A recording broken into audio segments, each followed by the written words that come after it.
necessarily an economic model, but it is one, and we've seen through the Eminent Persons Group, we've seen through the engagement of CARICOM leaders, that idea of offering good offices, same as with the United States, Canada, and other partners, trying to help Haitians reach Haitian political solutions. Where ultimately, and everyone says, oh, okay, well, is this something imposed? No, it's trying to create then space so that then Haitians can create.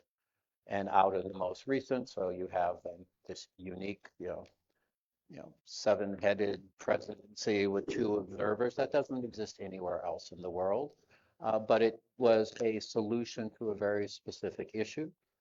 And from that, we saw then, the naming of a politically neutral prime minister. I think we've seen it also in the creation of the Electoral Commission, something that, we've been working on for years. Finally, you have something in place. And of course, there are political influences, but I think the balance of having, seven actors, that means those political interests then get balanced out, which gives, I think, greater opportunity for candidates to come forward and really have then a fair shot at making their case to the Haitian people as it goes through. So again, CARICOM can play a very important role, I think, in good offices. It doesn't have the nature of creating military missions or police missions. But again, we are happy to see Bahamas, Belize, Jamaica, others then showing the willingness to participate in the MSS, and eventually we hope to transfer over to a peacekeeping operation where the CARICOM, participation will be key. Thank you, thank you. And as I say, I will keep it short and quick. The next theme which is political instability and governance failure. So you talked a little bit about it before when you say exactly when you come in Haiti, it was chaos. Yeah. So Ambassador Hankins, considering the ongoing political instability right now, what specific actions do you believe the US can take to support the Haitian government, especially the Haitian government, in fostering more effective governance and at least try to bring economic stability? Yeah. Again, still even this morning trying to watch headlines and what's happening in Haiti. Concerning. Back in March, you were probably at pre-apocalypse status. There was actual fear that the security services would just walk away because they had no more ammunition, they had no international support. The idea of President Barbecue, or whether the Haitian government would have to displace to Cape Haitian because the capital had been taken, that was, I think, the worst moment. And that did force then, I think, that had a lot to do with the creation of the Transitional Presidential Council. It forced then political actors that traditionally have worked against each other to come together. You move forward 6 months, 8 months, that risk is reduced. So then natural jealousies, natural tendencies start coming back together. The dysfunction and disunity now between the presidency and the prime minister is greatly concerning. Where you see the National Assembly, Haiti is making appeals for security, is making appeals for humanitarian support, for development support, for electoral support. In an international environment with a lot of crises, and with a history of the international community of supporting Haiti in the past, but not seeing the fundamental changes, we're very concerned that a image of disunity, of political unrest, makes it very hard to make those kind of changes that we want. Even as I deal with congressional leaders and we look at Hope Health, if there is not a sense that there is, a consolidated political front leading towards elections, leading towards the reestablishment, and ideally leading to new elections that still offer a kind of fundamental change from the past, it becomes more difficult. I can't control what decisions then Haitian political leaders make. I can talk about what will be the impact on our bilateral relationship, and Haiti will remain to be important, but our ability to provide support and particularly to rally international support is kind of tied to the degree that Haitians can continue to show that they're working in the national interest, that they are combined against the real threat, which is the strength and growth of the gangs, the immense human rights violations they make on a daily basis, that they are unified in terms of making sure that any kind of assistance that come in is actually used in the benefit of the Haitian people. So we're watching this very closely. We hope to see then a greater image of unity moving forward at this crucial period. Thank you. Excellent. And as you mentioned earlier, political instability is a good environment for gangs to act and act fast. Political instability also, unfortunately, bring down the economy or increase the economic instability. But despite the political instability, there is the corruption perception and the real corruption in Haiti. Given the challenge of corruption and policy inconsistency in Haiti, what role do you see the United States playing in supporting Haitian policymakers to build institutional trust? Are there successful models from other countries that could serve as reference for Haiti in Africa or in other regions that you can relate and share with us? Of course, we've got a number of mechanisms. The sanctions we recently imposed against former President Martelly are directly tied towards acts of corruption, acts of liaison. There are others that have been sanctioned by the United States, by Canada, by the UN. We work within the UN to increase that. I've been working, one of my priorities as soon as I was able to bring staff back is to bring back my law enforcement agencies because sanctions play a role, but I would also like to see criminal prosecutions. So we've seen prosecutions for those involved in weapons trafficking to Haiti. Somebody was recently just convicted to 35 years in prison. The first request I made with the justice minister was, Haitian authorities had seized some weapons smuggled in from the United States. Normally it takes like a month to get then those weapons handed over so they could be used for evidence in the US. Within 24 hours, actually within 4 hours, he said, yes, fine, you can go pick them up, which reflected, I think, for us, a new level of police cooperation and justice cooperation.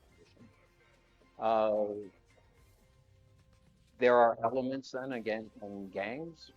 Corruption is a key part, but if you look at cost of living in Port-au-Prince, every container leaving the port, they have to pay a toll to the gang members. A lot of things, when they started shooting at the port, and then you saw less operations. We see lots of illegal traffic coming across then the border from Dominican Republic, and 400 Mowozo has then a fee for everything. So that ultimately that then is a cost. It is a gang tax on the entire population that makes it difficult to find basic needs.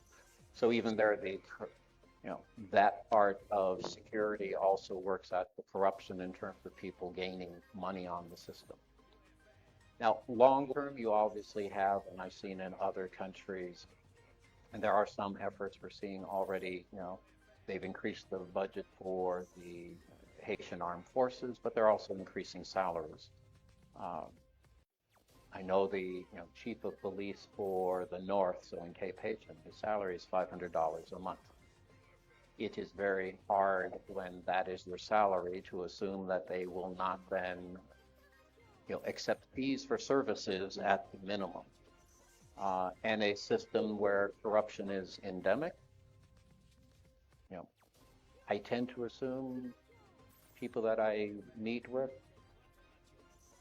whether they're government, security, business, even civil society, you probably weren't able to advance in the system without at minimum accepting corruption by others. because otherwise you just don't go for it. A truly, truly uncorrupt customs officer may be stuck in the most remote corner of the country because you get along. But I still find those who are still working and ultimately their goal is to make a better Haiti. So I have to accept that. Um, I can't have a purity test because it might be a very empty room if I had a 100% purity test, but still trying to look at those that you think still in their hearts, they're trying to make a better Haiti. This is concerning, and this is, in fact, this is a real issue. And in fact, you will see this relationship or correlation between economic stability, economic growth, and cost of living, Mhm. especially for civil servant. As you mentioned, the chief of police in North has a monthly salary of $500. It's like, how can we make sure that police officers have a decent life and working for Haitian population? That said, it become more and more important now for Haitian government to have smart economic policy, economic reforms that can tackle both the challenge right now and also have a foundation or build the foundation for long-term economic growth. What role do you think international financial institutions like World Bank, IDB, including US, like USAID, should play in advising Haiti on economic policy reform that can lead to sustainable development? I'm also thinking about MCC, the Millennium Challenge Corporation, who Mm. work with several frontier and developing economies on policy advising. How you see that? A couple of issues come to mind, and where I've seen successful operations in other countries where I've worked with. And yesterday, and I think in this audience, there was a lot of discussion on digitalization. Um, if you have port services have 12 different fees that are paid in cash, that's an invitation. And there have been efforts at, one-stop things, but it should be something that's done electronically. The more you can avoid having a cash transfer, the more you avoid having things. I think there is a need for an overall, right now, the vast majority of your income comes from customs, which is generally a very regressive type of tax. It affects everybody, and you can kind of go through and try to decide, well, where's the different things. Food stuff, they probably shouldn't have any customs at all, unless it's like you want your Veuve Clicquot, well, tax the heck out of that. You can do that. And construction equipment and buses, no taxes on those, but Land Cruisers and Mercedes, you can put a heavy tax on those. Trying to figure out those things that are important to the development of the country. Of course, when we look at that, you know, the government estimates they're losing $400 to $600 million worth of potential revenue coming across the Dominican border. So trying to secure that border so that they can have better part. It also undermines the few companies in the private sector that are trying to respect all the rules, because they know there's others, competitors are coming across the border without paying any duty except the duty to the gangs. So those are the kind of parts there. But again, trying to look at, income tax, kind of like, ooh, why would you want to do that? But there are some people that can afford it. To diversify the sources of revenue for the government is important. Property taxes. When I was in Guinea, we actually had a really good program with Google Maps. So they did this, you know, they mapped out the city, and then they could create then, well, who is the property owner of this building and are they paying taxes or not? So there are a lot of technology things that can help increase there. Um, if we talk again about the DER, there's already been a bilateral agreement, a customs agreement, but then that requires an exchange of information. Another area is still basically data. You mentioned the Millennium Challenge Corporation. I've had very good experience with that, and it's 20, if you're not familiar, this came under President Bush, and it was the idea of if countries make difficult policy decisions in terms of their legal system, human rights, investments in people, then the United States is supporting. And we use 20 indicators. None of them come from the US government. They're usually UN or international organizations. But when I look at the score for Haiti, I think only 10 of those indicators even have a score because there's no data behind it. So it's even hard to identify, well, what are those areas you should be focusing on because you don't have the data. And to say, data is important. It's not always the thing that people think of the priority of priorities, but if you don't know where you're starting, you don't know if you've improved. And there is a tendency I find very strong in Haiti of always being critical. But again, if you have no data, say, well, we are 14% better than we were 2 years ago. That's at least something that gives you something to work towards. Thank you. And what I what I find from this last um, answer, fiscal policy reforms, digital transformation of digitalize the government activities, data for development of based on your um, experience, the three main reforms that we have to do as soon as possible. But why maintaining those reforms? We need job creation, we need economic growth. In your view, based on your experience, I know it's less than 1 year, less than 2 years, but what are the top three or top four economic sectors that you think while maintaining those economic reforms, we have to finance, help entrepreneurs in those two, three key sectors that can lead Okay. to job creation and growth? I'd say at least three areas where we're at. First is in the formal sector, which is in textiles. I mentioned yesterday, I think it's too heavy a concentration, but that's what you have. And if you had, and some of that links then to US legislation, Hope Help, it's linked to security, because if you can't get your product, can't get your raw materials in from the port, if you can't transit the roads safely, it's hard to operate. So those things are related. We had great expectations for that formal sector of the textile industry, particularly for Haiti. Potentially that could be 100,000 jobs, which are, well paying, not exceedingly well paying, but they're still well paying, and they tend to come in with the social services that in the informal sector you don't have. So there's at least health services, there's, schools, other things that come along with it. You go up into the Northeast, so even the companies that they have surplus energy, so they provide actually electricity for the community. So that's one still to try to preserve that formal sector, and ideally to diversify. And we are seeing some efforts in what were previously only textiles. We're starting to see other industries looking at, okay, perhaps we can build things there. Second is then touched a little bit yesterday is the agricultural sector. Agricultural sector, some of that is, and again, I tie this then to security, creating opportunities for small producers or for cooperatives to sustain an economy in the rural areas of the country so that the youth don't feel like they have to leave. Some of that is tied to population growth, and actually I compare between when I was there 30 years ago and today, actually, the birth rate is one child less.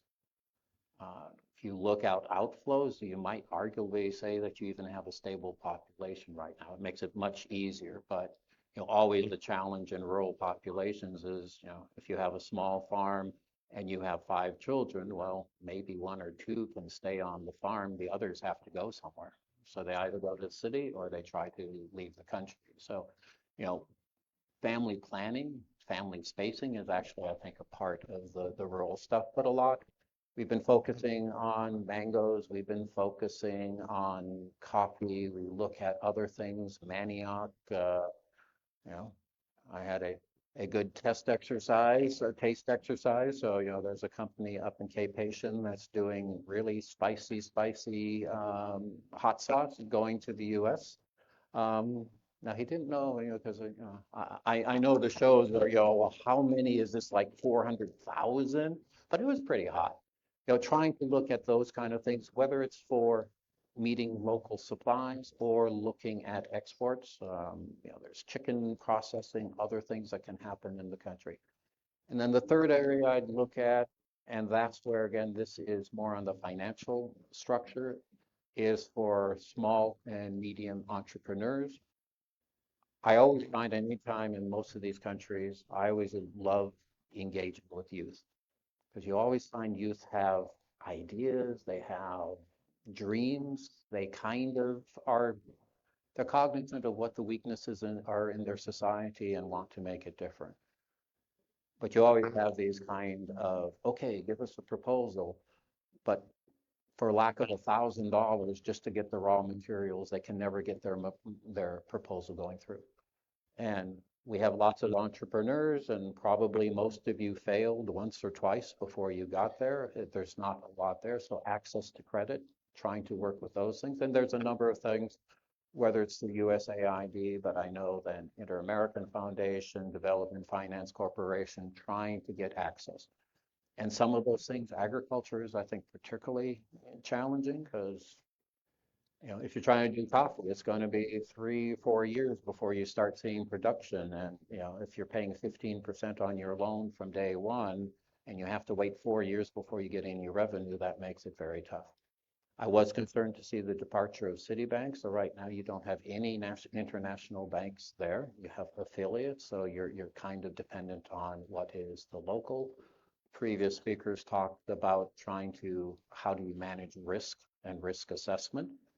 I've been in a lot of countries like you can only get money if you actually already have money. So the US, and that's where I think diaspora, we would look at, hey, I already set up a business in this area. I have a lot of expertise. So, in the US, your previous experience is also considered on, are you willing to make an investment or not? So I think those are the three areas. The formal sector, keeping it going, creating agricultural opportunity, and creating more access to credit for small and medium entrepreneurs. Very good, very good. Thank you, Ambassador. Almost done in my part. We are NAAHP, Atlanta. Haitian American here want to talk to you. They want to talk to the US government. They want to understand what's going on. They want to share the experience. Mm-hmm. What strategy the US government is implementing to ensure greater diaspora engagement on foreign policies related to Haiti? What type of effort are you thinking or taking to make sure that happens? Okay. Even there, so I'm looking for the AID sponsorship part over here. So even they're recognizing that the diaspora is a key element. It's my third time being an ambassador, and normally an ambassador at most comes back to the US once a year for the conference of ambassadors. This is now my fourth working trip back in the US in 8 months, and all of them have involved diaspora engagement. And some I've met them in Brooklyn, I've met them in Washington, I've met them in Miami. I'm now looking in Atlanta because we see that's a key element. I usually get applause at the beginning and a little bit of a groan at the end, but I know there is nothing that happens politically, economically, or culturally in Haiti that doesn't have some influence with the diaspora. But there's probably nothing that happens criminally that also doesn't have some linkage. So people talk about, oh, well, gee, we don't produce weapons. Every time we do find people smuggling weapons, they tend to be Haitian Americans, so there are those linkages as well, but it is key. And I see already parts of, the role congressional liaison and most of the engagements, or often the engagements I've done with the diaspora, it's been, congressional leaders, Senate leaders that are setting up these meetings because they also see their constituencies. Before coming in, so every ambassador has to meet, senators on the Foreign Relations Committee. So there are a number of senators on both sides of the aisle that have great interest in what happens there. So, but they all talk about then meeting their constituency. Often that's a Haitian American constituency. Some have also been working at the government level in Haiti. We've had multiple discussions, and some of it is pushing on an open door. So we look at then the constitutional reform. I know across the board there is greater interest in seeing greater diaspora participation in the voting process. They're aware of limitations. I don't have my glasses on. Is it? Yeah. Yesterday you had a nice little display and countdown thing. But again, I think there's a lot of engagement. And then sometimes though it's important, I think greater unity. And again, you are not a unified, you are not a monolithic. You have people that came during the Aristide period. You have people that just arrived a few months ago. You have people that, and you know, I've met some of you, you were born in the US. It was your parents that came. So, the attachment and the understanding of Haiti, of the diaspora population differs based on your own political, cultural, historic filters. But there is that engagement. I've mentioned yesterday, suddenly we're starting to hear the diaspora saying, well, why isn't the US supporting the Haitian armed forces?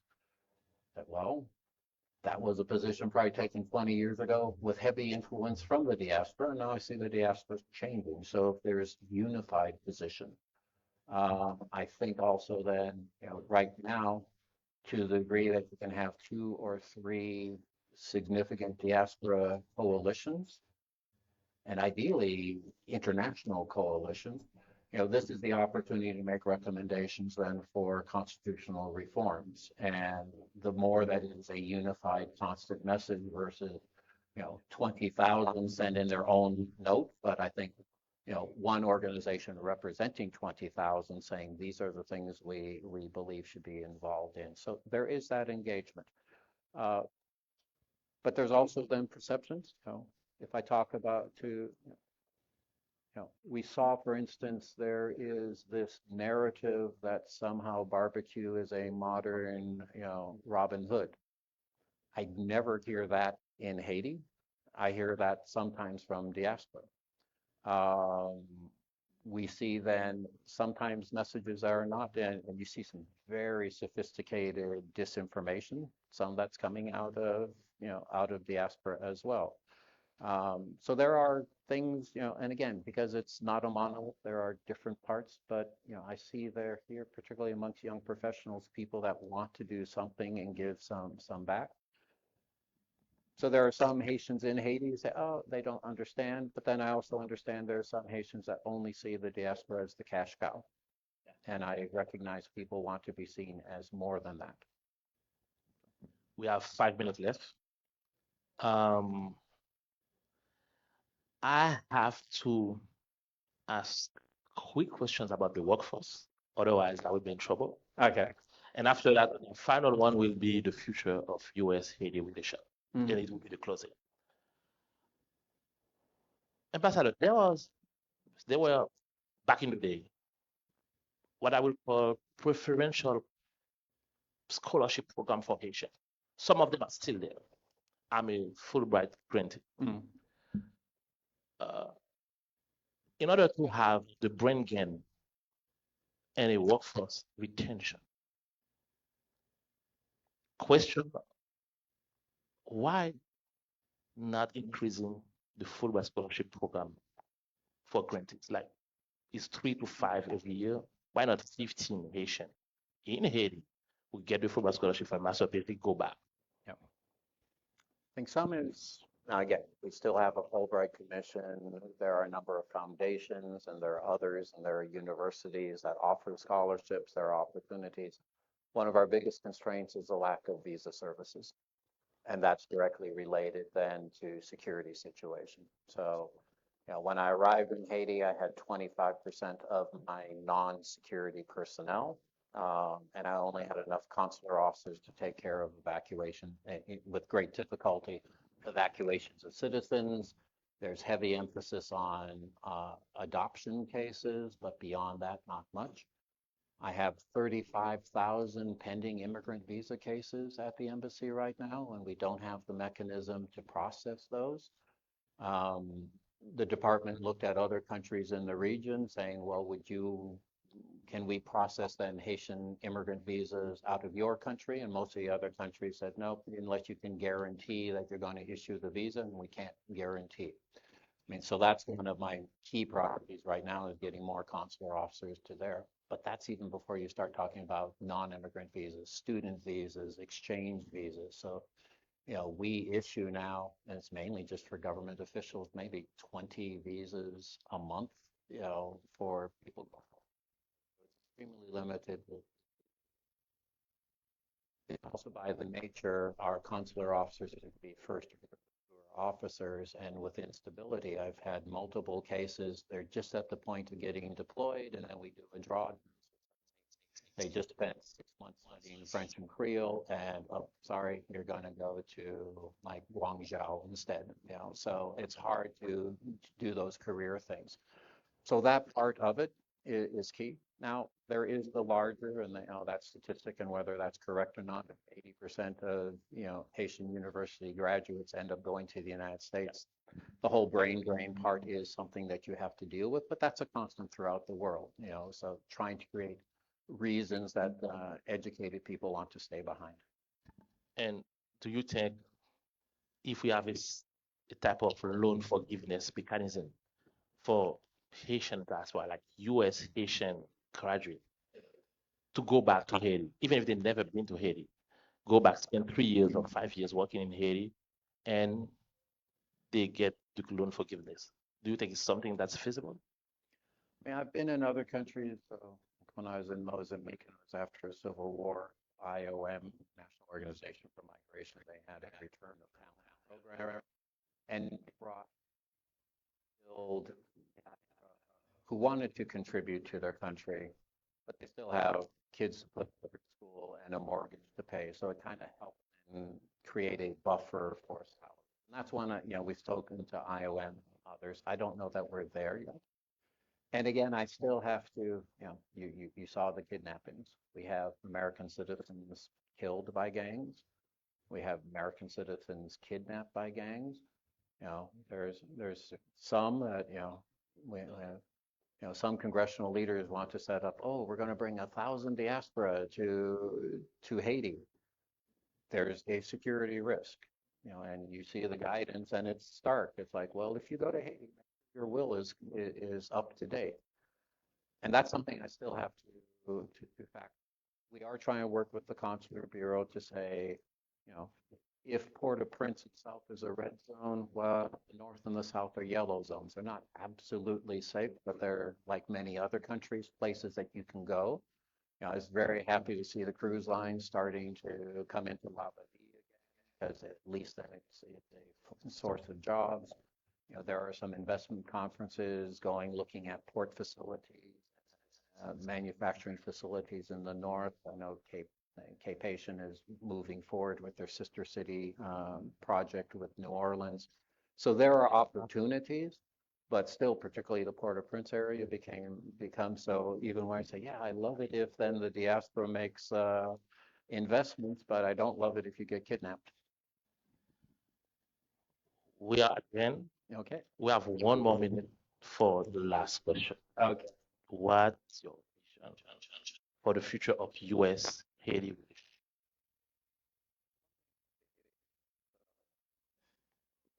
I said most of my experiences in Africa, so our relationship starts in the 60s or 70s. We've got the wall of all the previous ambassadors, and it goes back into the 1800s. And number 5 was Frederick Douglass. And people say, are you comparing yourself for Frederick Douglass? Well, we had the same job, and our last names end in S. That's about the comparison. But it's still, there is a constant relationship. When I look at the memoirs of previous ambassadors, I've never seen any that talks about that golden period. So it's always, and where all our function is, it's trying to find a period where Haitians can benefit from stability, good governance, and economic development. There's been periods where Haiti's had one or the other, but I don't think any sustained period where all three have been true. I recognize, and I think most Haitian government leaders recognize, you look at incremental, you look at find it better than you found it. But that means, for myself personally, if I can say when I leave, it's 30, 40% better than I found it, that's a great success. And then you keep building on that. But the basic relationships, the basic concerns across those three issues, regardless of administration, will be the same. And they just have to figure, we will still have to. You are a very close neighbor of the United States. You have a strong population in the United States. So there is still going to be there will be a U.S. policy on Haiti. Thank you. Thank you so much, Ambassador. Thank you, everyone. Thank you.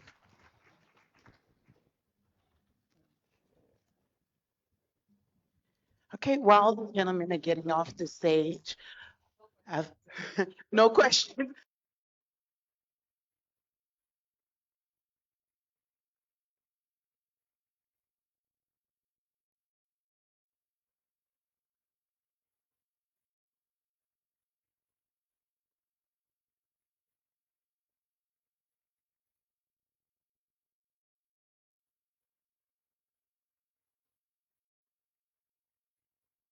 I have two beautiful young ladies. If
Georgia Haitian,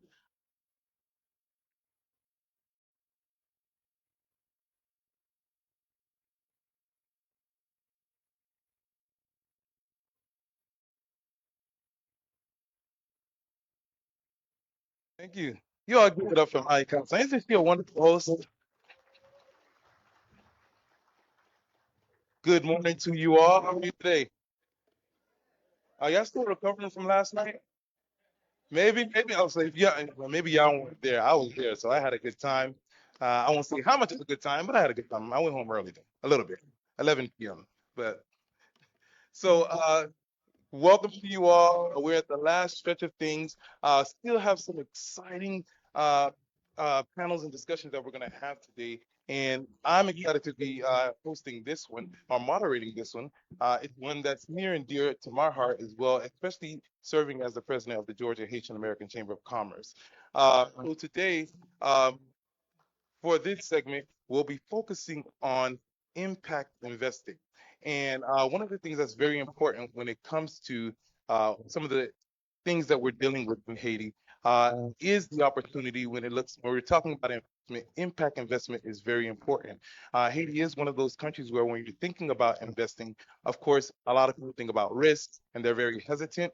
But it's also important when you think about the social aspect of things because Haiti is one of those countries that needs development. And part of our mission in the chamber and our vision at the chamber is that Haiti is a developed nation in our lifetime. So when we think about investing in Haiti, we don't want to just look at it from the stance of what am I going to get in return immediately, or how can I, make a return within the next 2, 3, 4, 5 years. Sometimes you really want to think in terms of the impact that we're going to have at the same time, because that's what's really going to be important when we're talking about having a social impact change. So I'm going to jump right into here because I want to make sure that we have enough time for you all to ask questions. This time we're going to give you time to ask questions. The last one I did, we didn't really have so much so I'm going to make sure we make that happen this time. So for this session, which is Impact Investment for Opportunities in Agriculture and Food in Northern Haiti, I want to go ahead and bring up our expert panelists. First, we're going to bring up Gabrielle Aurel, who is the co-founder and CEO of Songe Haiti. Round of applause. I forgot to give them the music for the walk-up music, so sorry. There we go. Y'all help me out here. Make it a little entertaining. Thank you. I like it. All right, next up, let's bring up Daniel Ilya, co-founder and chair of Sakala. There we go. I like this crowd. Quick. Y'all were there last night. All right, keep going. Next up, we have Alex Falk, President and CEO of Consortium Medfit. Come on.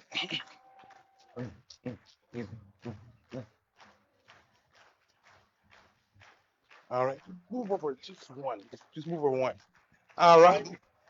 And then we're gonna bring up Al Pierre Broad, Joseph, CEO of CLES Production Sans Frontières. All right, thank you all so much. Y'all getting tired. And then I want to. I heard the clap starting. It's all right. We didn't sign up to be the DJ for tonight, but yeah, thank y'all. I'll give y'all $1 each when y'all leave here. It's all I got. All I got.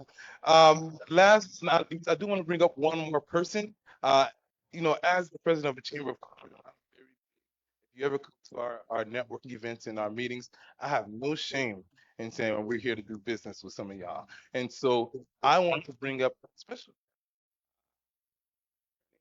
is Marlene Julian, and she is the founder or chief Creole at Creole Solutions. Come on. I was trying to get it right. Oh, no, no, no. You're part of the party. Everybody has an important role. So, real quickly, this was not part of the plan, but I want you to tell them exactly what you do because I'm all about business. Okay, hi everyone. My name is Marlene Julien, Chief Creolist of Creole Solutions, as you mentioned. I am the founder and CEO of Creole Solutions, and we specialize in Haitian Creole translation services.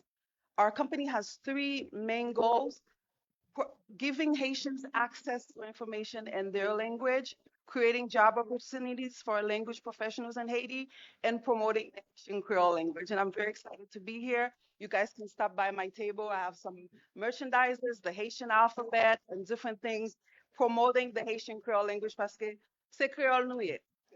Amen. Thank you. Just have us. And I'm going to be interpreting for this gentleman. Um, Thank you. Yeah. Okay.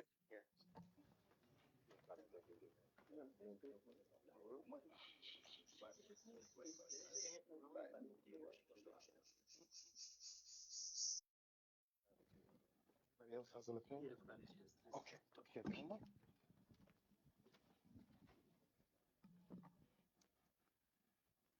All right. So thank you all for being an engaging audience, helping DJ, welcoming the guests.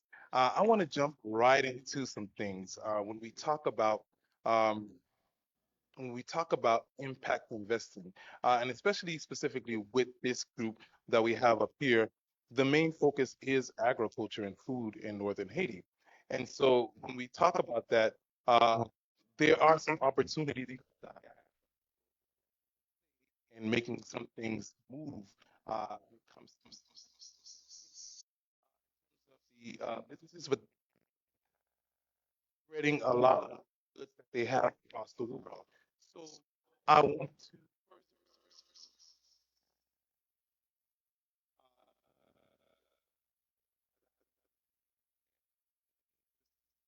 time that we have, make sure you are brief. Don't take too long. I'm a PK, sitting past it. Yes, so I know we can, give it 5 Ds up here. You all,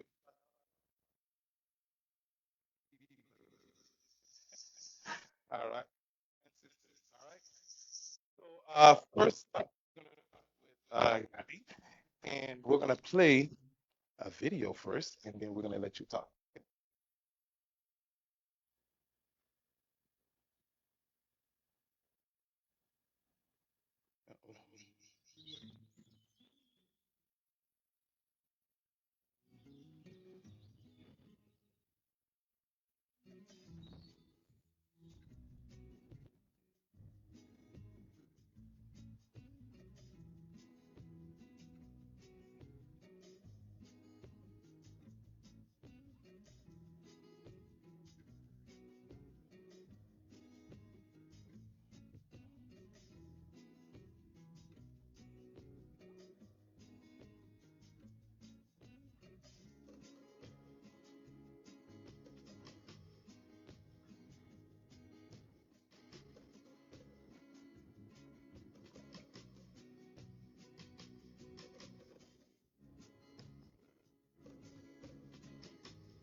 And bonjour Atlanta. This is my second home, and it's a pleasure to be Gabrielle Orel, a boat people child.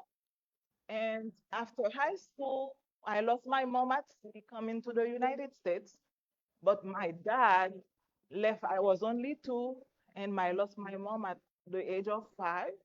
But thanks to my parents who paid the ultimate price, I had the privilege to come to the United States. I spent 6 months in Florida with my dad and decided to move to Georgia. Hmm.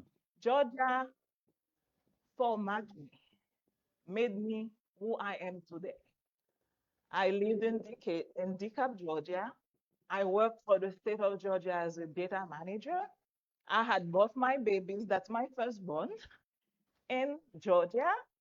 And out of more obligation, I started Songe Haiti to help Haitians help themselves. You get to the point where you said, I was living that American dream, but deep inside, I know that was not my dream. I decided I didn't want to run a nonprofit right here in Georgia, in my comfort zone, living my so-called to me American dream. I needed to create the Haitian dream. Then on February 2006, I packed, I put my house on the market and resigned from my state job as a data manager. I embarked in that journey with my 3 and 4-year-old. They started school in Haiti. But thank God now they graduated from college.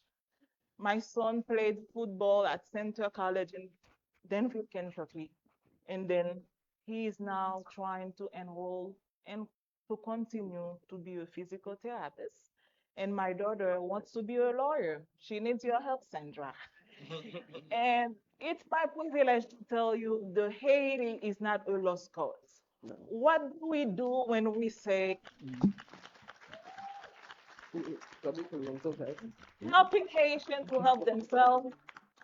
We start with a grassroots movement at the bottom up with education because we believe education is a powerful tool that can build strong leaders and nations.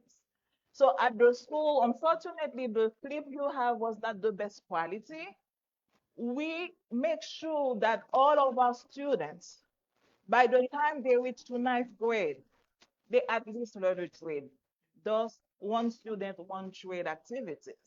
You see them painting murals in the communities. What they do, because they're doing that, they get paid for that. They learn at the school. And we want to take one of the Haitian diaspora group, is the Haitian American artist in Boston, led by Charlotte Luthier.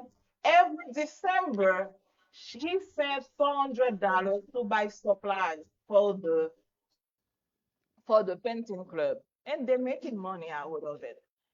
And we would like to also take so many others who always have $500 a year to sponsor a student to get quality education and a trade. Reason why I want to go into details how we trickle down from the school to the community. We have several workshops at the school. The students sew their own uniforms and they get paid for that. Those are students from 10 up to 19 are school from preschool all the way to 12th grade. And we make sure that our students are connected to you. You cannot say you cannot and be involved in that movement. Although there's no electricity, we make sure they have solar energy so they can have access to internet where you can be where you are and impact your homeland. So with agriculture, we see the parents are struggling all the time. And we would like to thank RASA, HRAS, who sponsored Songe Haiti to be here today. When last year we have parents doing UCA, we had some parents with the canal situation. They moved back to SEMA, and one of them came with a type of yucca roots like sand. They were planting, and you should see they were so big called tie it. And oh, everybody got and integrated. They want to get more yucca and so forth. And I said, what can we do to really, because we try to ask what the community. We don't want to reinvent the wheels. We meet them where they are, and then we try to uplift them from there. And we see the quality of the yucca because back then they used to plant two different type of yucca, but the yield was so low, and now it's six times the profit they make out of those two type of yucca. They say let's invest on that. And we did invest on that, and they make more money now by producing manioc in the area. And since we have culinary arts students at our school, we also come about agribusiness. They make yuca chips. And yuca cannot just be boiled and eat like that. We make yuca cremas. We make yuca juice pudding. We and they I want to give away all the stuff now. Hold on. We're gonna dive. So hold on, because we're gonna dive. I want to have a conversation about that. So don't go too deep into that. All right. All right. Uh, you want to wrap up with something else too? yeah, I want to Go ahead. wrap Say. up on something else.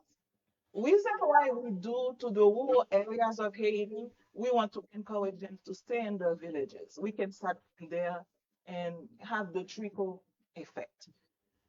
I don't want you, my brothers and sisters, to be complacent about that statement. Port-au-Prince is not Haiti. What do you mean is not Haiti? What are we doing? to refrain the gangs to expand all over Haiti. I think we can start where you are in those rural areas by empowering the kids, the youth, the women, all those people coming from the Dominican Republic. Put them to work.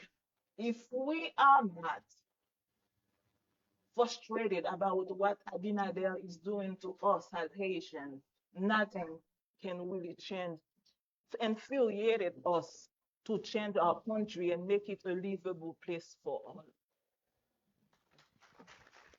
You got it. Daniel.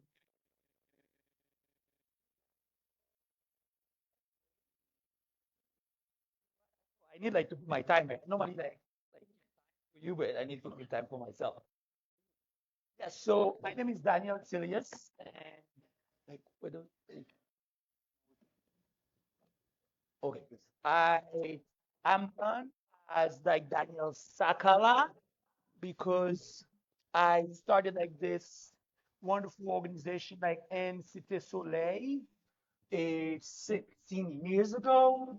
And like I like when Gabriel was talking about like Port-au-Prince is not hating.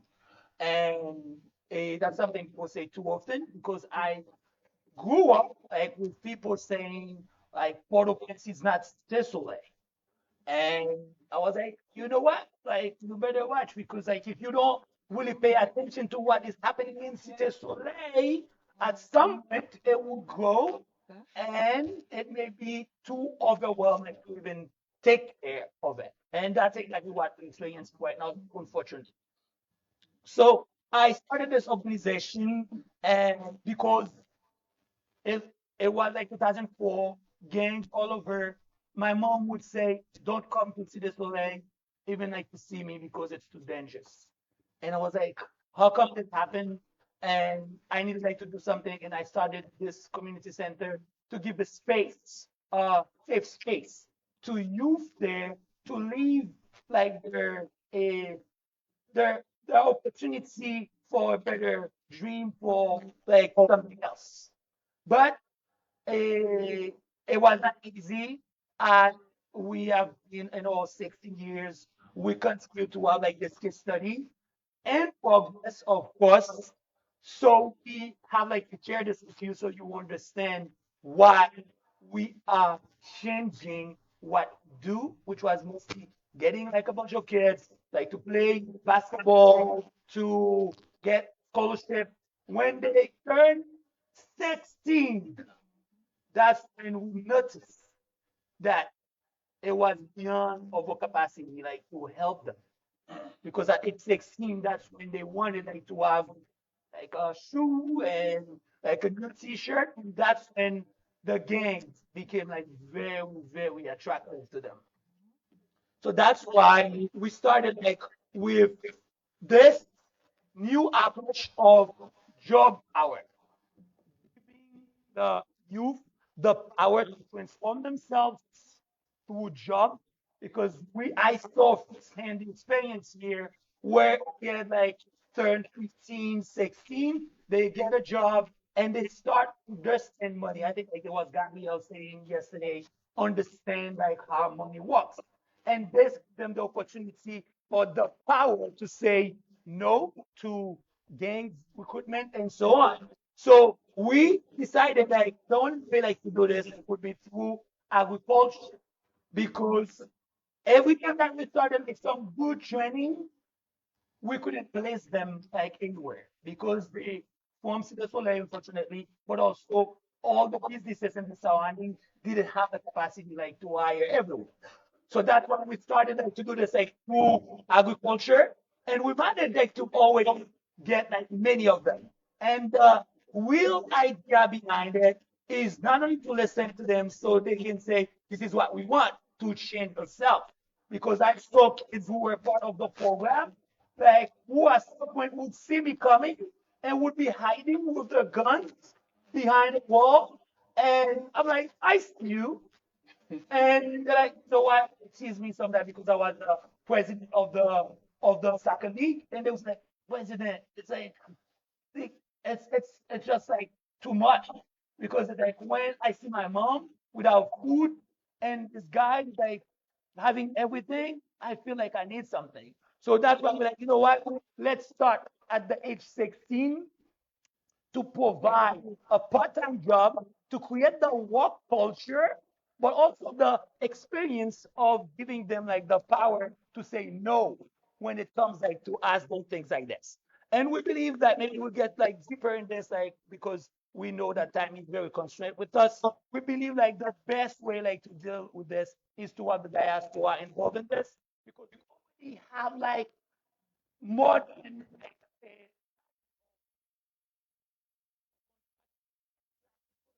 trainers, so food processors. And we now have a great demand, like thank you to Daniel Sando that I don't see anymore, of like who help us like, connected like with the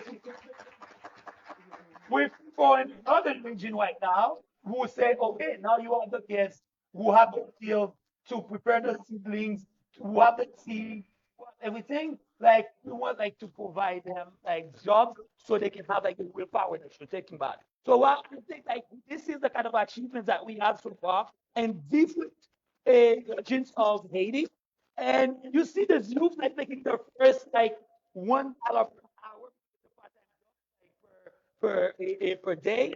And you see so much potential, but we believe that we want to make it happen like through the diaspora because whoa, this relationship where they feel that they're not alone in this struggle, people, their uncle, godfather, godmother, and I will talk more with people who want like to understand remittances.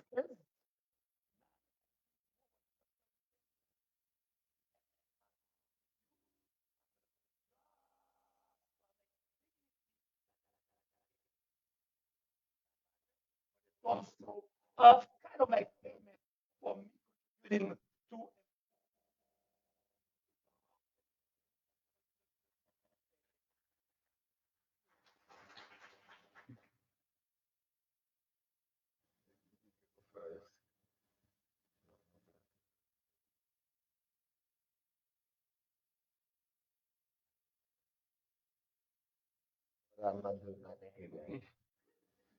Yo may konen yo sepi ki genye 600 jiska 800 gren. Ki lot bagay nou kapab investi. Ki kapab ban nou yon pou 800 nan 10 semen. E pi, soti nan tet moun, rive nan platon, tout donen man. Non chita apre mizere. Comment? An man moun, tande?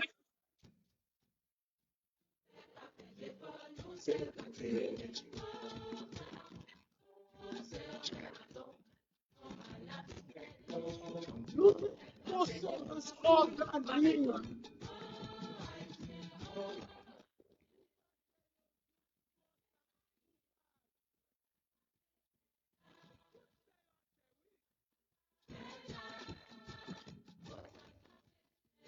Nou kache tam.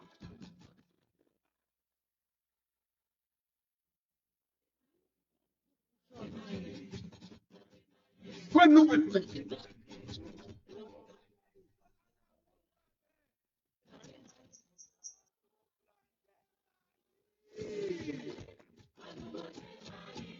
chaque jour, matin, midi, aswe, plise fason. Tout le monde.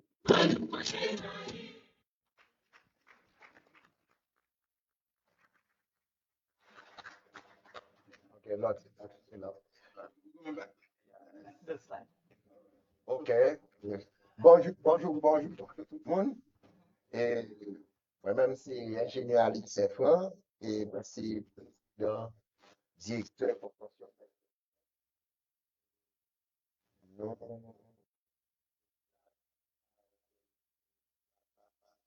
nous, nous dit Madame Saint-Lô avec qui tout le monde, merci. C'est, nous créer consortium maître event et c'est pas effort. Harry Nicolas nous sommes capables là, planter Maria. Et Alex, s'il vous plaît, si vous capable, on va parler pendant un petit temps pour toi. Bon, D'accord. Ok, vous sommes interprété pour. Est-ce que ok, nous pouvons commencer, s'il vous plaît? okay, all right. So ask you Everyone. to speak again because my favorite, the concept. Uh,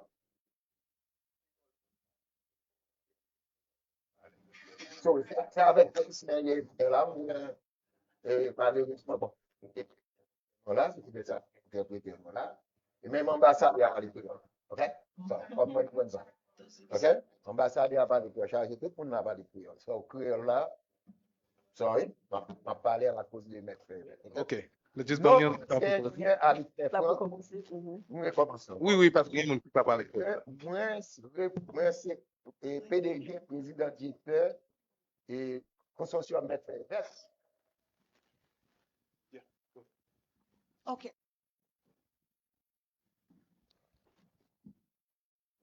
Ok, non, moi, c'est Alex Inform, son ingénieur. My name is Alex Senfoy. I'm an engineer. Moi, c'est président directeur de Maître Frères, I am CEO of MedFavet, consortium Maître Frères. or consortium MedFavet. So, consortium Maître Frères, c'est créé pour nous adresser problème de grands groupes, même États-Unis, USA, les Nations Unies, il y a moitié de la population haïtienne qui est en danger de mourir.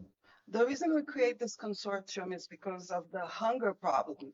The UN and USAID mentioned that half of the population of Haiti is suffering from hunger. Et en avril, ils ont passé à assisté même dans l'UN, une session qui dit c'est plus que moitié de la population.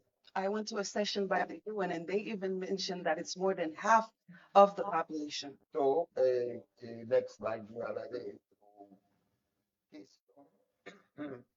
M'a posé, nous, à tout le monde attendait. So on the next,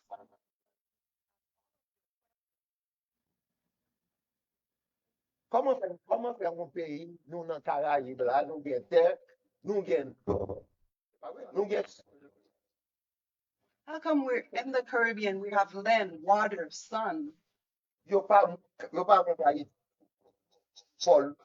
Comment faire, maïs, de la Caraïbe, si nous commençons avec cultivation maïs, How come they didn't move Haiti to the North Pole?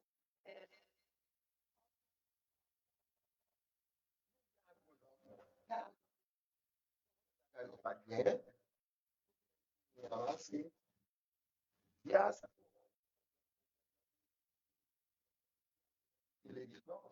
Faut planter maïs dans le pays, au moins pour nous commencer à manger. We were only missing one thing. It's the diaspora who didn't understand the situation. Now you have the information, and what we need to do is cultivate corn all over the country. So, si nous avons une exception,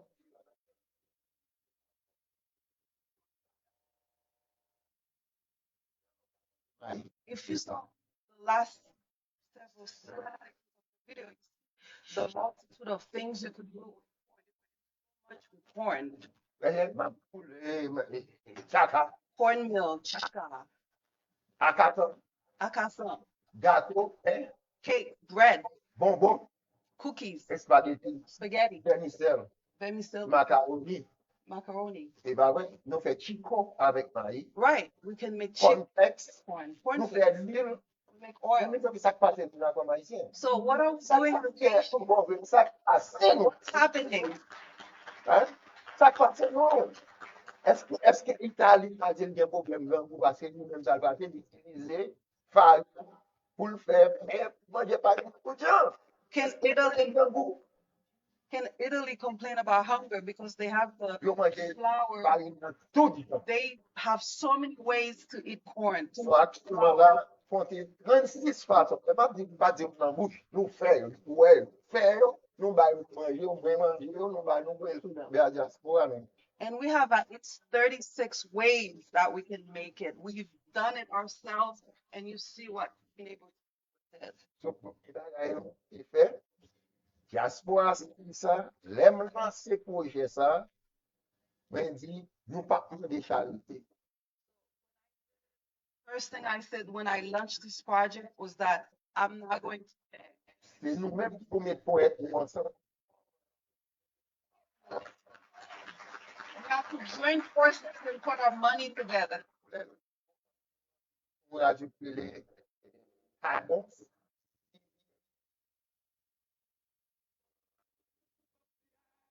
They are West. Mais So when we même là, Stop.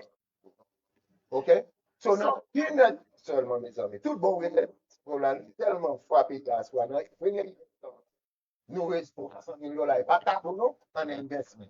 So with this program, we launched it at a TED TV radio, and within 1 hour, we raised $300,000 in investments. Actuellement, on n'a pas là. Voilà. Son programme de 3,8 millions de $. So at this time, we have $3.8 million invested in this program. Au moins, vous avez prouvé 2,8 millions de $ en cash. I can prove it, $2.8 million in cash. Et puis, il y a des gens qui investissent dans tracteurs, And there are people investing in tractors, dans machines, dans camions. in equipment, and Dans trucks, toute qualité d'équipement pour faire à 100. and all, J'ai pour mettre avec Roma, il pas ensemble. and all types of Ou industrie. process a lot of on that. Celle commune. Nous créons 300. And just in the parish of Limonade, we created jobs. Travail pour y aller. And I'm not the national car ID of everyone who's working in that program. Et qu'on y a là, objectif, nous actuellement, parlé avec nous, nous avons plus que 300 carottes plantées en maïs. And as I'm talking to you right now, we have more than 340 hectares of Et corn. les frontières qui ferment, c'est nous qui fermons les frontières avec cette installation. Non, c'est pour les gens qui veulent pousser. Ça fait, nous avons 1 million, nous avons 600 000 kilogrammes de maïs qui récoltent, qui départent pour l'être. Plus on a 600 000 encore qui piquent à casser, mourir, manger, pour nous décasser. Ça veut dire que nous, sous frontière, voilà. So when the Dominican Republic closed their borders, I had our equipment to work. I had 600 kilograms, and then another 600 that I closed. Them closing the border didn't really have an impact on us. So, nous avons toute formule, nous, par extraction. Et nous gagnons, et nous introduisons dans la production, nous, pour nous faire cassage boutique. Actuellement, là, moi, par ça, là, nous délivrons 200 000 morceaux de cassage pour tirer. Right now, we're producing cassava for children. 200,000 pieces of cassava. Quand on délivre, je dis à 88, quand on délivre, premier 100 000 morceaux pour le mois de novembre. Nous pas dit. And today's the 8th or 9th, and we've already delivered 100,000 pieces. We are not playing. OK? So, pour y aller, on a augmenté parce que tellement de demande, parce que habiter au bout de côté. Ouais, vous êtes à côté, vous planté, soit mari, soit manioc, et puis vous prenez.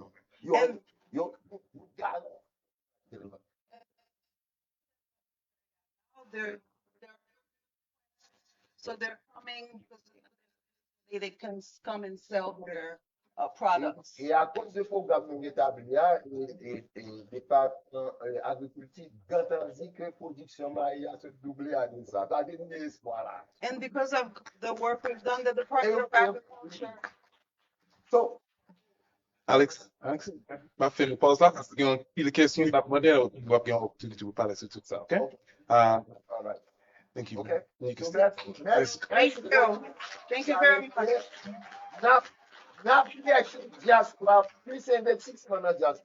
We're looking for more investment in the diaspora. N'a pas sur ça, n'a pas sur ça, n'a pas sur ça. Yeah. Okay. Well, That's good job. Thank you, Alex. I love this program. It's very successful. Thank you very much. invité nous là, qui grâce à vous-même, qui fait venir là, qui tout le monde focus dans le projet. Thank you, Rasa, for the invitation. That's why everyone is focused on the program. Merci, Alex. All right. And last but not least, what's it again?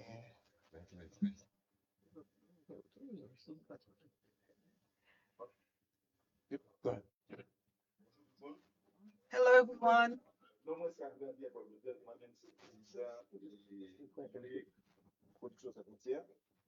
My name is Pierre Albert Joseph. I'm the former president of the Chamber of Commerce of the Northern Section. And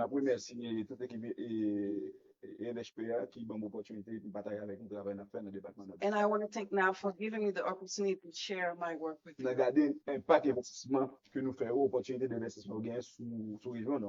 And to see the impact of your investments and the opportunities for investment in the Northern Section.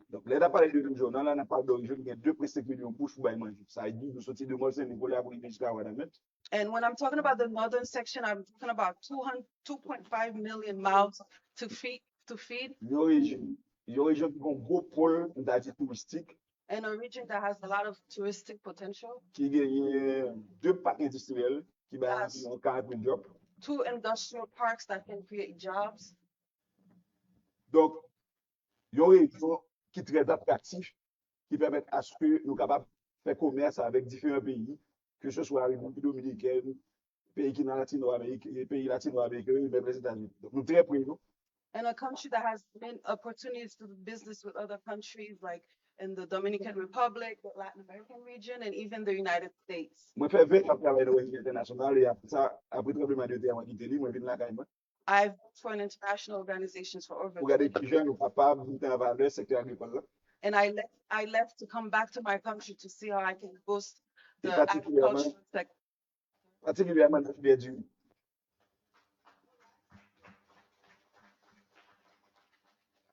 Oui, particulièrement dans le du. And we are producing rice. Nous commençons à travailler en 2012. We started working there in 2012. Rendement à l'hectare, là, c'était 1,75 tonnes rendement de yield. The yield was combien? 1,75. The yield was 1.75 tons. Et nous dérivons jusqu'à 6 tonnes 10 de rendement. On fait ça. Et avec l'USAID, à travers un projet avancé. Sorry. My brain is going crazy. Oui. Nous arrivons jusqu'à 6 tonnes 10 de rendement en 2019. We made about 6 tons of yield. Donc, nous commençons à travailler dans le du gain. Faut-il descendre dans la il y a deux photos que je vais montrer. Nous retourner dans deux photos. Pour montrer l'histoire, nous, côté nous sorti. So these pictures. Oui, là. Là, nous commençons avec 4 moulins artisanaux. Parce que c'était un problème de service pour mesdames, madame Sarah, qui ont acheté du riz pour vendre, pas de moulin. Nous installons 4 moulins. So we installed these four equipments for women who were working because the women had problems selling their products. Premier là, on a moulin ça aussi avec une fondation Boston qui dit nous $10,000 chaque année et on a acheté 2 moulins nous mettons. We bought these 2 mills from a Boston organization that financed it. Et nous sortis dans 8 ans nous grandis et nous traversons le deuxième étape. So we qui dit message avec une entreprise industrielle et c'est une entreprise plus moderne dans le pays dans sa de consommation.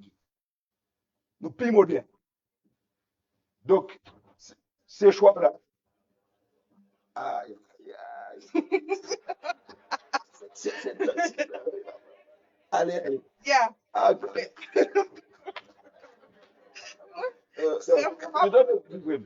Faites mon show là. Pas de problème. Oui, pas de problème. OK. Donc, nous avons ces choix, dry 120 kg jour, nous avons acheté 120 kg par jour. We have a dryer where we can dry 150 kilograms per day. Yeah. Nous moulons 80 kg, 80 tonnes par jour. The mill we can make 80 tons per day. Mais si nous regardons nous fait là, sont plus vraiment très longues. So if you look at the right here, the grain, we have the. Nous pas gagner pour notre vie active qui n'avait pas.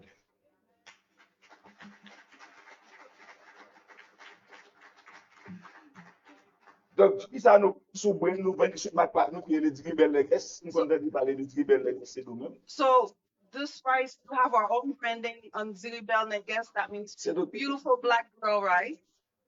Ah. Donc, nous-mêmes nous venons là pour dire que guerre pour continuer de booster filière du riz. So we're here to say that there are reasons to continue to boost the rice sector. Parce que nous achetons 3 millions de dollars de leader. Because in Haiti, we purchased $300 million of rice. Et production nous aujourd'hui à la petit que moi 15% de temps nous consommer. And our production is less than 50% of what we eat. Parce que nous mangeons et 645 tonnes de riz par année. We eat 640,000 tons of rice per day. Et chaque Haïtien sauve 80 kg. Hey, every Haitian, 80? Every Haitian eats 80 kilograms. Et nous coupons qui vont jouer dans l'assiette nous les avons mangé. Il fait ça. And you know Haitians eat rice every day. Donc, filière ça fait même culture ça stratégique pour nous. And Pour this toi, is strategic for 3 reasons. à la fois pour vol, contribution par là et agir à cette alimentaire. And our contribution to Nous pouvons manger l'assiette. putting more food in our plates. Et à plus de 5 millions de monde qui sont dans sécurité alimentaire. Donc, Food insecurity, there are more than 5 millions. 5 million people dealing with food insecurity. Gagne un enjeu économique. There's an economic, Sauf qu'il fait un pile travail, il crée un pile revenu. it creates a lot of revenue. There's a lot of jobs. Sur chaque carotte, on met en valeur 13 millions. So every hectare creates Direct. 13 jobs. Et au niveau politique, And politically speaking, filière qui a participé à augmenter la croissance économique du pays. and it can increase the country's GDP Parce que je dis à la pays a plus que 10 milliards de dollars. because the country's GDP now is less than $10 billion. Et la République dominicaine, vous regardez 10 milliards. Donc, nous avons The Dominican Republic has $90 billion. c'est tout. Bon, ça, c'est juste ça. Nous These are the numbers we already discussed. là, les gens qui viennent il y en a 72% de monde qui vient à produire terre, c'est pour eux. And in this area, 70% of the people producing rice, they own the land. 21% de monde, c'est deal with that. 21% rent the land. Et 7% de monde, c'est monde qui travaille, qui partage le pot. And 7% of them, they work on the land and then they share the crops. Et ça qui est c'est que l'homme vit en 2012, l'âge à un monde qui travaille c'était 48 ans. And when I came in 2012, the median age was 48 years. Et je dis, descend à 40. And now it went down to 44. Il y a plus de jeunes qui sont intégrés dans la filière. A lot of people want to integrate. Parce que son filière d'opportunité. Okay, okay. So, Donc, alors, au moment où on se fini. Donc, bon, c'est faut-il partager ça d'abord? Ok, ça, c'est là pour This is where. donc, moi-même, le président là, effectivement, c'est là, même là. Je ne vais pas dire que ce n'est pas de hasard, je vais travailler avec mon partenaire pour faire innovation. And things, I'm only here thanks to Raza, and we're working on innovating the agriculture section. Et ça, on a avec la Konya, là, on a fait comment nous tripler la production. And what we're trying to do is trying to see how we can triple. Yes. Ça, qui montre toute opportunité qui vient sous filière là, c'est derrière. This table shows all the promising, like all the opportunities available in the rice sector. Dans la population, il y a 3 000 dollars qui a fait la tête. They're working Ouais. with $3 million, Et c'est 35%, je te dis là. and we only get Dans 35%. ce mois, il y a 1,8 million de dollars, 15% de saisie. That's Parce que 1.8, and we only get 16%. pour transplanter du million, il y a à peu près 3 millions de dollars, c'est 46% parce que les gens qui fait une banque manuelle. Donc, tableau d'opportunité qui nous dit toute opportunité qui est dans la filière et si nous avons investi, sur les mettre pour vous, mettre pour nos cabines, pour vous, à bâtir tout d'abord. And this table shows all the opportunities in the rice sector and what C'est you tout can bon, do. c'est tout de même. Dernier temps, vous venez nous non, pas de aller. Ça, c'est l'écologie que nous mettons dans la filière. So this OK? Là, nous parlons, faut que tu retournes là, on parle de ça. Nous voulons parler de corridor là. Et de presque, on bouge pour nous manger chaque jour. okay. So, Pascal, we're going to talk about that. It's policy now, okay? So, I don't want to really do like a whole slide presentation if you have any chance for policy, like I said. So, the first question, if you want to come right now, as soon as it's from some of the two left side. So, hold on. Huh? Yeah, shot one, give us chance for policy, okay? Just, all right. Huh? Make the contact. Okay, good. Go ahead. Probably the last slide. Now. Oh. Yeah. Okay. Okay.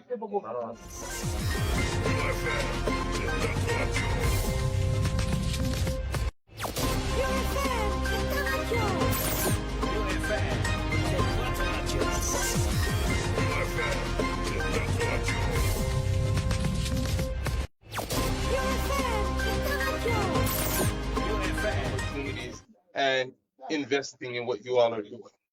What makes this region so unique and why is it important? I mean, so far, Let me go ahead. so far,